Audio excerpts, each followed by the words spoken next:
Muy bien, vamos a continuar con el concepto de planificación del CPU.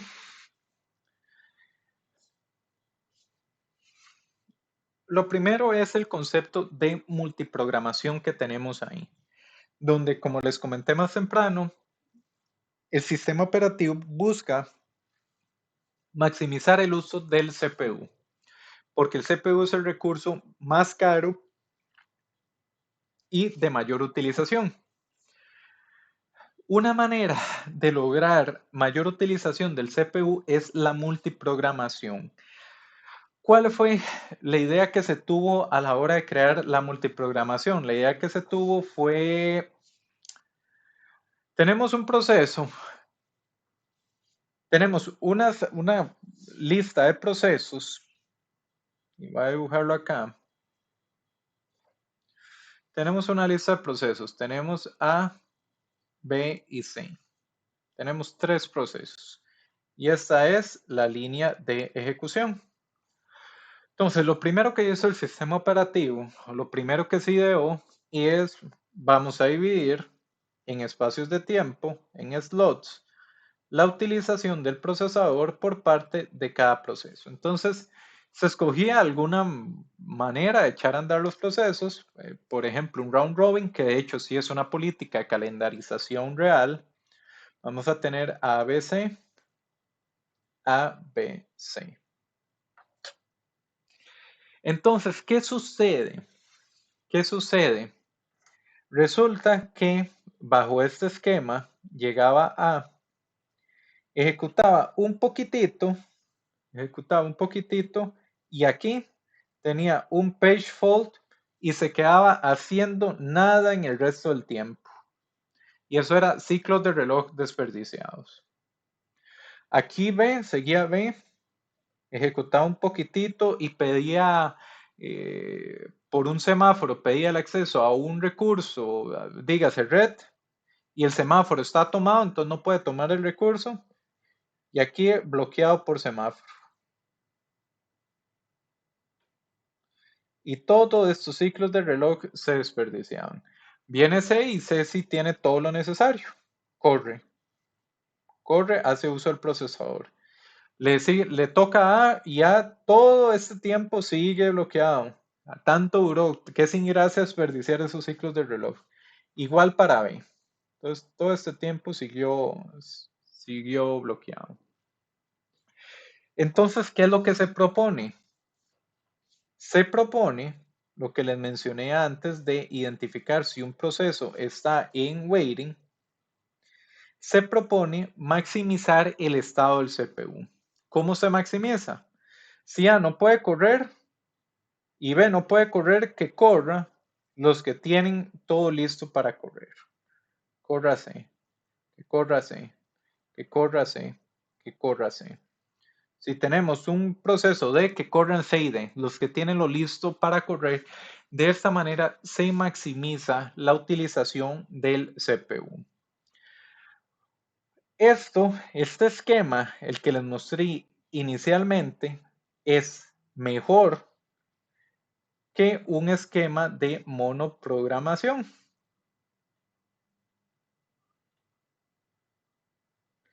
¿Cómo es un esquema monoprogramado? Solo un proceso corre a la vez en el sistema computacional. Y si el proceso esperaba, esperaba, y si desperdiciaba recursos, se desperdiciaba. Entonces, de la monoprogramación se pasó a la multiprogramación, que nos permitió tener varios procesos disponibles para correr. Pero incluso en la multiprogramación se daba desperdicio de CPU, entonces ya se agrega el concepto de un proceso en waiting, de manera que se maximiza la utilización en el CPU. De acá al apuntador, me interesa que quede claro ahí en los apuntes la promesa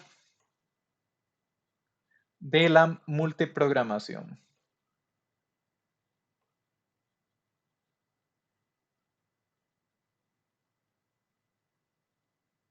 Y esta promesa nosotros en sistemas operativos tenemos que cumplirla. Por algo es una promesa. Entonces, Kevin, sígame acá, vea lo que es la promesa de la multiprogramación. Me decís si tiene sentido o no tiene sentido. Es, con la excepción del tiempo de ejecución, la promesa de la multiprogramación es la siguiente. Con la excepción del tiempo de ejecución, un programa va a correr de la misma manera en un sistema multiprogramado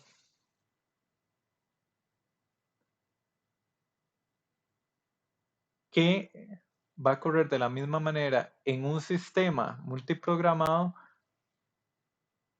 que en uno monoprogramado. ¿Qué es lo que estoy diciendo acá? Tenemos un sistema computacional que tiene un administrador de recursos que decide a quién echar a correr. Decide echar a andar a A, echar a andar a B, echar a andar a C. Sin embargo, es tanto A como B como C podrían correr en un sistemita ellos solos y no tienen que andar compartiendo nada. Como queremos maximizar el uso del CPU, tenemos esta política de echarlos a andar cada cierto intervalo de tiempo. Para que los resultados sean correctos, A tiene que dar el mismo resultado corriendo en una computadora solo a corriendo en este sistema que lo echa a andar por ratitos. Si los resultados difieren, no se cumple la multiprogramación. El resultado que un proceso dé corriendo solo en la computadora o en un sistema operativo que administra cuándo corre y cuándo no, tiene que ser exactamente igual. Por eso es que se da la excepción al tiempo de ejecución. ¿Por qué esta excepción? Porque obviamente si él corriera solito, tendría todos los recursos computacionales para él, versus a que tenga que correr en un sistema donde comparte el CPU, va a durar más. Sin embargo, el resultado final tiene que ser exactamente igual. Y esto lo tenemos que tener presente. Vimos la ENI, la EDVA, la IBM, corrían un solo programita, luego se quiso maximizar el uso del CPU, el resultado tiene que ser igual. Estimado Kevin, ¿eso tiene sentido o no tiene sentido? Sí, claro. De hecho, me parece que vimos algo parecido en Arki, cuando usted hablaba que no importaba el orden, sino que el resultado fuera correcto. Correcto. Muchas gracias, Kevin. Entonces, vamos a tener un concepto de time sharing. Muy bien, ¿qué es el time sharing? Es lo que he estado explicando de que se tiene el CPU y por ratitos se van a echar a andar a cada uno de los procesos que están vivos en nuestro sistema computacional. Van a compartir por tiempos el CPU, van a compartir el CPU. Entonces, el hecho de compartir el CPU también nos da a nosotros la ilusión de que el proceso se está ejecutando concurrentemente, tal como lo mencioné. Más adelante, con el ejemplo de Windows XP y con el ejemplo de Windows XP, que con un solo procesador nos daba la ilusión de que varias tareas estaban corriendo, esto un time sharing eficiente nos da la percepción de que están corriendo todos a la vez, aunque realmente están en un instante dado solo corriendo un proceso, compartiendo el procesador, pero lo hace tan frecuente de que nos da la ilusión de concurrencia. Y lo último es el Process Scheduler, que selecciona un proceso disponible de la lista para ejecutarlo. Entonces, en general, la gente lo que suele asociar al sistema operativo es al famoso calendarizador, el que se encarga de seleccionar al proceso que va a correr para echarlo a andar. Entonces, en calendarizadores,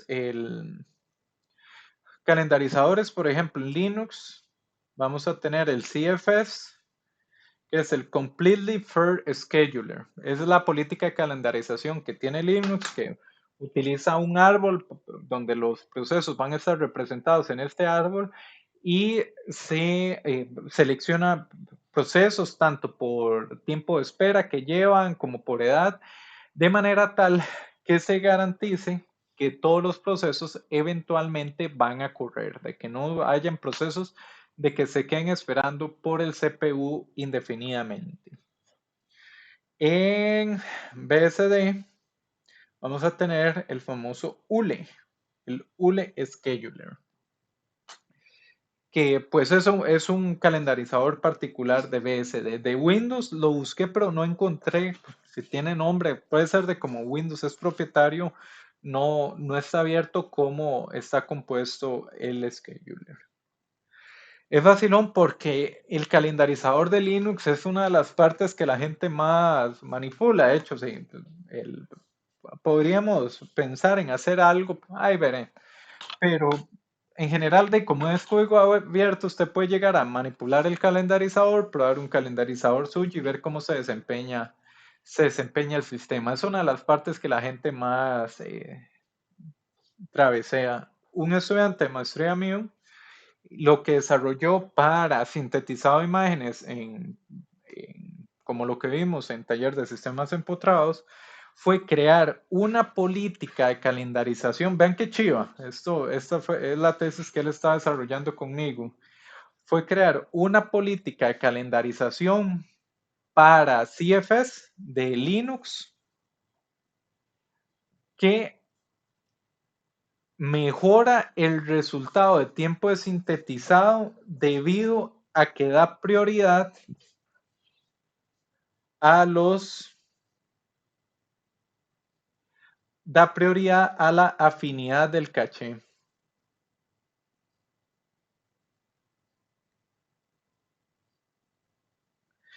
Entonces, la afinidad del caché, básicamente, recordemos, el caché es la memoria más rápida que tenemos en nuestro sistema y el caché, pues, contiene información de varios procesos.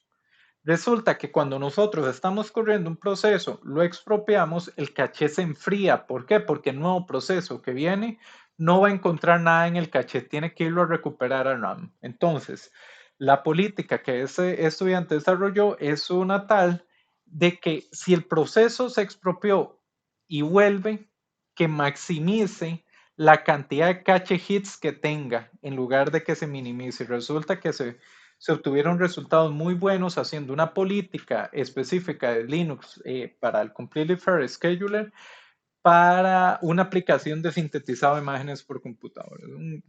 Un programa muy, muy chido.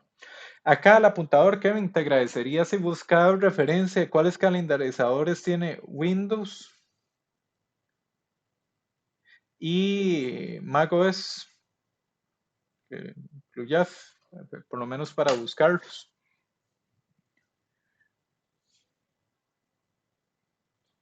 Muy bien.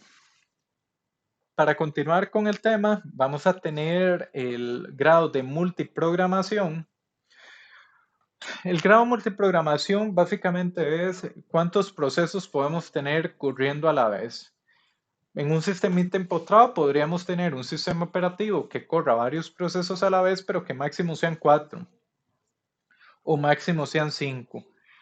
En Windows o en nuestros sistemas operativos modernos, consulta, ustedes han llegado a abrir tantas cosas que ya quieren abrir una más y el sistema operativo les dice que no hay memoria. ¿Te ha pasado, Rubén?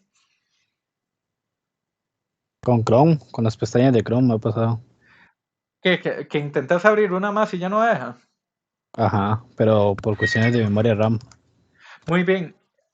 En un Pero sistema... en ese caso no usa la memoria virtual, o sea, siempre debería poder abrirlo, ¿no? No le tenía memoria virtual asignada. De hecho, se la quitaba comúnmente. Ahí hay que tener un cuidadillo, Emanuel. La memoria virtual y la memoria swap no es lo mismo. Entonces, la memoria virtual eventualmente cuando te pasa eso, la agotas, que es la parte donde decís, bueno, no lo tengo en RAM, lo tengo viviendo, pero está en disco duro y cuando se pida se va y se trae a disco duro. Esa memoria eventualmente la agotas, vas a tener un límite siempre. no es infinito. Entonces, probarlo con una compu 8 gigas, 4 gigas, esto llega a ocurrir. El punto es el grado de multiprogramación, sistemas operativos convencionales. La memoria suele ser nuestra primera barrera que vamos a encontrar por ahí. Entonces, pues, como menciona Emanuel, podríamos tener un esquemita de memoria virtual donde, por ejemplo, vamos a tener en RAM únicamente las páginas que estamos utilizando y el resto del programa en disco duro, y cuando lo necesitamos vamos y lo traemos a disco duro. Esto es a través de page faults, pero eventualmente tendremos tantas páginas de procesos en RAM que agotaremos ese mecanismo y ya el sistema operativo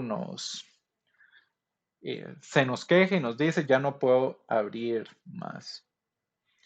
Bien, luego vamos a tener procesos IO bound. El bound o el boundness de un proceso lo determina es en qué gasta la mayor cantidad del tiempo. Pensemos una aplicación de bases de datos. Una aplicación de bases de datos, la mayor cantidad del tiempo se queda esperando que los discos duros le respondan. Es un proceso IO bound. La mayor cantidad del tiempo se queda a la espera que un dispositivo de entradas o salidas le responda. Un proceso CPU bound, la mayor cantidad del tiempo, pues está utilizando el CPU. Por ejemplo, cuando hacemos un algoritmo de método numérico, la mayor cantidad del tiempo ese algoritmo va a estar haciendo cálculos en el CPU. Entonces, el bound lo define en qué gasta la mayor cantidad del tiempo. Una aproximación matemática va a ser CPU bound, una base de datos va a ser IO bound. Y dado que ya considero que no me puede dar tiempo, dejaremos la sesión de la clase hasta acá.